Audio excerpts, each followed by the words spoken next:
السلام علیکم ویورز، آج کی حدیث آپ لوگوں سے ریکویسٹ ہے کہ اگر آج کی یہ ویڈیوز آپ کو پسند آئے تو آپ نے لائک، شیئر، سبسکرائب کرنا ہے۔ اس کے علاوہ بیل آئیکن کو پریس کر دینا ہے تاکہ ہر روز آنے والی نیو ویڈیوز آپ کو موصول ہو سکے۔ حضرت طلحہ رضی اللہ تعالیٰ عنہ کو لوگوں نے دیکھا کہ نہایت غمگین بیٹھے ہیں۔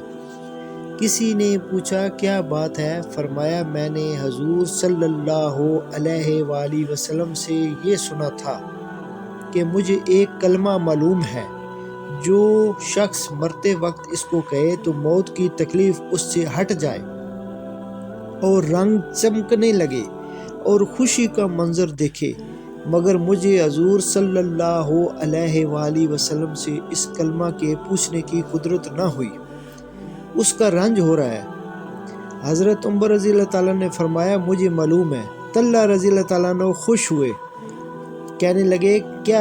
حضرت عمر رضی اللہ تعالیٰ نے فرمایا ہمیں معلوم ہے کہ کوئی کلمہ اس سے بڑا ہوا نہیں ہے جس کو حضور صلی اللہ علیہ وآلہ وسلم نے اپنے چاچا ابو طالب پر پیش کیا تھا، اور وہ ہے لا الہ الا اللہ۔